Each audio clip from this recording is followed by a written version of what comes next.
also my family member, and your president, and my comrade, B, street refugee. Much love to your work and your talent, definitely. Before I get to the heart of my contribution tonight, I want to open up with a quote from Paul Robeson. It was titled in an article called Labor's Forgotten Champion. And the document, the title of it is called Manifesto Against Fascism. And it was based in the Spanish Civil War in 1936, where General Franco and the fascist army was trying to take over what was a revolutionary process that was taking place in Spain. And so Robeson, probably one of the most famous artists of the 20th century, probably at that time we can say he was as big as Denzel Washington, as big as Beyonce in the 1930s, the 1940s, and the 1950s. And this is what Robeson said in Manifesto Against Fascism. I quote, "The artist must elect to fight for freedom or for slavery. I have made my choice. I had no alternative. As an artist, I come to sing, but as a citizen, I will always speak for peace, and no one can silence me in this. Every artist, every scientist must decide now where he or she stands. He has or she has no alternative. There are no impartial observers." That's Paul Robeson in 1936 in the face of the march of fascism in Spain. The artist and its art form is an extension of the current conditions of human beings. It is a human activity. It is also the sign of a healthy society. It is how we understand each other, our world, breaking down the constructed and superficial differences between people and culture. The investment in the arts can and has had a powerful, life-affirming, and positive impact on our mental health and our physical well-being. But we live in a society that's predicated on profit for a tiny few. Big business and capitalism, through its public policies, cutting libraries, cutting art centers, closing down museums, our schools and universities being shut down, our youth centers, where our young people can actually practice their art. That is why it is so crucial that we look at art from the standpoint of where the ruling elite want to take it away from working people. In fact, I would argue that in the United States and around the world, we're living in a poverty of culture. But what is happening today is very profound. You're living through a very powerful moment with great challenges. You have a presidential election. Maybe for the first time, many of you will vote. And you have two choices. I'll get to the other choices in a moment. But you have two mainstream choices. You have a demagogue, like Donald Trump on one side, whose anti-establishment right-wing populism is wrapped around misogynist, racist, and sexist ideas. Then you have a neoliberal Democrat who, along with her husband, in the early 1990s up to the year 2000, ushered the neoliberal agenda. In fact, the things that we see going on right here, right now, is a byproduct of the policies of the Democratic Party and Bill Clinton, and co-signed at that time by the First Lady, Hillary.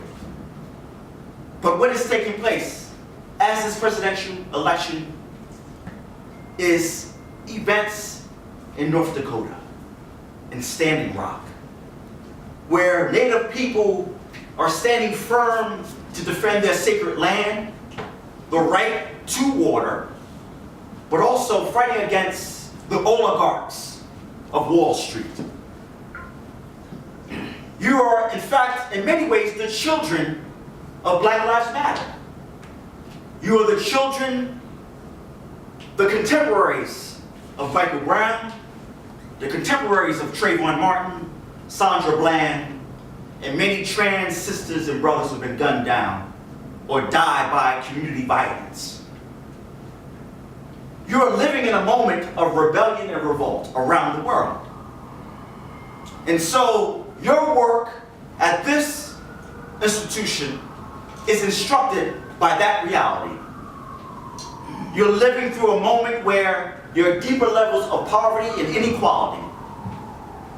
It is felt in every community: working class, poor, LGBTQ, on and on.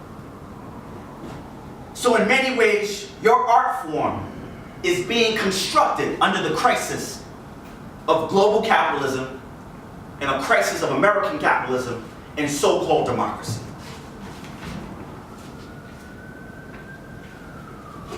This is the 50th anniversary of the birth of the Black Panther Party for self-defense. In many ways, the story does not begin in Oakland, California, but it begins in Loudoun County, Alabama.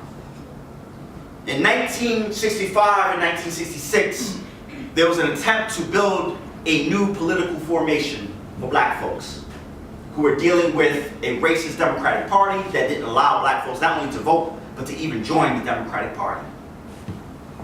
And so, with the leadership of the Student Nonviolent Coordinating Committee and Stokely Carmichael, known later to be Kwame Ture, they had organized the Black Panther Party in Loudoun County, Alabama.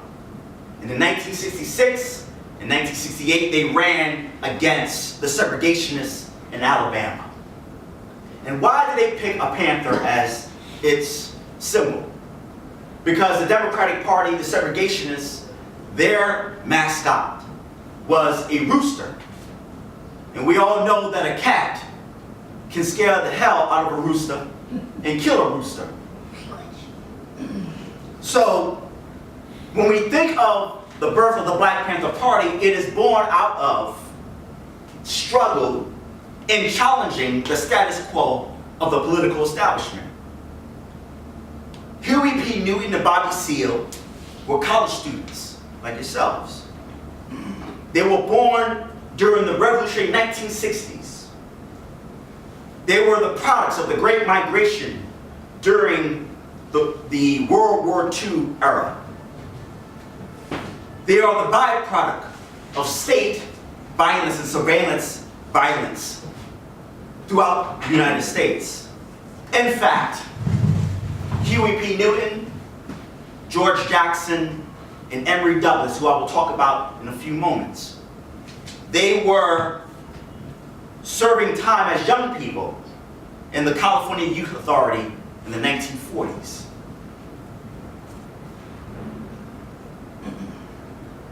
What coincided with the birth of the Black Panther Party was the birth of the Black Arts Movement and Black Power.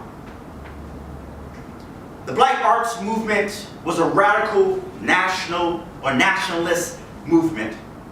It was a network of politically and formally radical black writers, visual artists, musicians, dancers, theater workers, and cultural organizers. And they put together this concept of black art. And one of the strongest proponents of this idea was a member of the Black Panther Party and their educational director, Larry Neal. And they were able to develop in a physical space, but also ideologically and culturally, a place called the Black Arts Repertory Theater and School. The first one opened up in my hometown of Harlem. And this is where people like Sonia Sanchez, writers and poet, Askia Torre, a writer and poet, Amira Baraka, who died a couple years ago. This was a place, an incubator of ideas, of exhibiting the art that black folks were engaged in. Because culture in both its high and popular forms was seen as both expressing and shaping consciousness. One of the great influence on not just the Black Panther Party, but the Black Arts Movement was Malcolm X. Because in many ways, Malcolm, who was the son of Gharaites, who had taught about black culture, being proud to who you are, who went to jail and spent 7 to 8 years in a prison, who would join the Nation of Islam and spend 13 years of his political life inside that organization. And throughout that time, talking about if we can't get physically back to Africa, let's go culturally back to Africa. Let's reject the nihilistic and narcissistic type of dialogue that we have with our sister brothers on the African continent. Let's reject a white supremacist viewpoint of our history and where we come from and what should we build to represent us. And so Malcolm, for that generation, was the pivot point for them of raising their consciousness and their understanding about who they were and what they were. This is a time of the rebellions of the 1960s. For many of us, we would have never thought that Ferguson would happen in 2014 the way Harlem exploded in 1964. Who would have ever thought that Baltimore would explode 10 months after Ferguson, the same way Newark exploded in 1967? It is through those rebellions that the political establishment sought to invest federal dollars into the programs of the Black Arts Movement. But they didn't do it from the standpoint of really supporting the art in its revolutionary context and content, but the fear that the political establishment had of what that art represented in the wider society. Because we must keep in mind that we're talking about the revolutionary 1960s, a period where there was no debate about socialism. The only debate about socialism was what kind of socialism. Would it be a socialism like Cuba? Would it be a socialism like the Soviet Union? Would it look like the socialism of the African nations? That was the kind of high-level discussions that were taking place in the 1960s and 70s. And what was manifesting through the rebellions were a higher political consciousness. I don't call those explosions riots, because they depoliticize them, the ruling elite and the corporate press. Because they don't want you and I to understand the economic and political context to why a Ferguson would explode, or why a Baltimore or a Milwaukee would explode. But the empire had to respond. It had to respond to the Black Arts Movement. It had to respond to the Black Power movement. It had to respond to the Black Panther Party for self-defense. And so the federal government, through the FBI and its leader, J. Edgar Hoover, utilized the counterintelligence program, which was an offspring of the Palmer raids of the early 1900s, when people opposed World War I. It was a byproduct of the Joe McCarthy era of the Red Scare of the 1940s and 50s that sought to criminalize dissent, to criminalize and imprison and put into exile communists and socialists. The counterintelligence program, its main function was to dismantle any idea of struggle and revolution within the American empire and linking itself to the international movement that was going on all around the world. The Black Arts Movement focused on uniting radical black thinkers and artists and the cultural movement at that time. But it just didn't limit itself to the art, but it expanded to the written press, papers and magazines like Freedom Ways, the Negro Digest, Soul Book. Think of programs. I was lucky enough to grow up in an era where Like It Is, which many of you probably don't know now because it's not on the air anymore. But Gil Noble's work on Like It Is, from the late 1960s and up to his death, was crucial because you not only saw dialogue about black issues, you also had black thinkers, black artists, black musicians on the show.